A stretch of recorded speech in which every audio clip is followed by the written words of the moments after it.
আসসালামু আলাইকুম। তোমরা সবাই কেমন আছো? সবাই একটু জানাবে। আজকে তোমাদের একটা টিপস নিয়ে আসলাম, ধনেপাতা বেশি দিন কিভাবে সংরক্ষণ করে রাখবো এটা জানার জন্য। এখানে ধনেপাতা ছিল মুঠো করা, আর কাঁচামরিচ ছিল। এগুলো আগে বাতাসে একটু শুকায় নেব, কারণ শুকায় নিলে সুবিধা হবে। পরে এই যে মুঠাভাবে রেখে দিলে দেখা যায় শুকনো কাঁচা এই ধনেপাতাটি পচে যায়।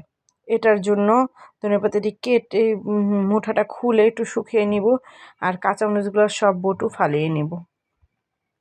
এখন আমি তোমাদের দেখাবো আমি কিভাবে করি। এই যে ধনেপাতাগুলো সব একটা একটা করে কুটে নেব, কুটে বেছে ডিবের ভিতরে রাখবো, যাতে আমাদের সুবিধা হয়, যাতে আমরা বেশি দিন রেখে খেতে পারি, কারণ এটা আমাদের প্রতিদিন প্রয়োজনীয় জিনিস আমাদের লাগে। যে ডিবের ভিতরে রেখে দিলাম, একটা বাটির ভিতরে রেখে দিলাম।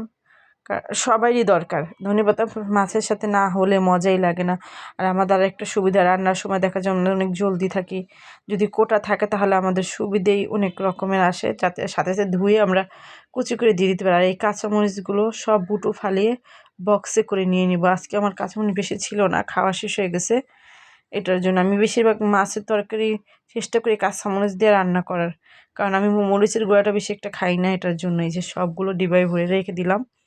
আমার রান্নার সময় অনেক সুবিধা হয়, যাতে আমি সুবিধা মতন বেছে সাথে সাথে নিয়ে নিতে পারি। এটার জন্য আমি এভাবে বেছে রাখি। এই ধনেপাতাগুলো সব কুটে রাখলাম। এখন একটা দিব। দেখুন কতগুলো ময়লা বের করছি ধনেপাতা কুটার পরে। এই ময়লাগুলো না হয় অনেক ডিস্টার্ব করে আমাদের।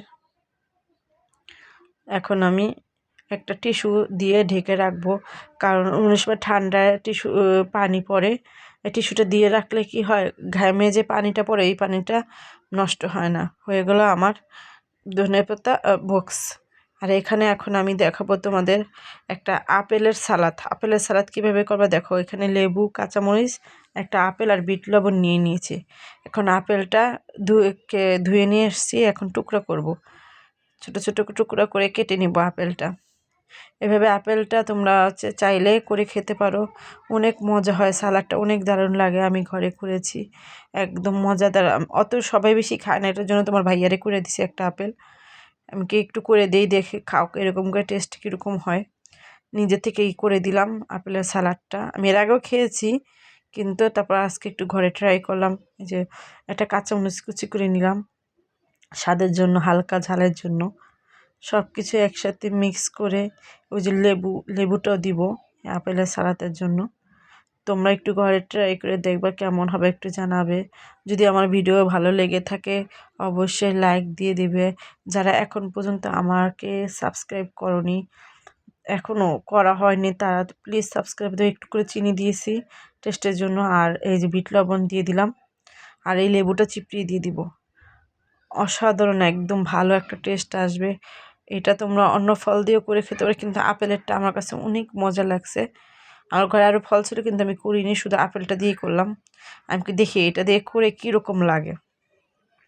এই যে হয়ে গেল আমার আপেলের সালাদ। তোমরা চাইলে আরেকটু ঝাল দিতে পারো, আমি একটু কমই ঝাল দিয়েছি। আমাকে যদি বেশি ঝাল হয়ে গেলে খারাপ লাগে, এটার জন্য অল্প একটু কাঁচামরিচ দিয়ে, একটা কাঁচামরিচ দিয়ে করে নিলাম।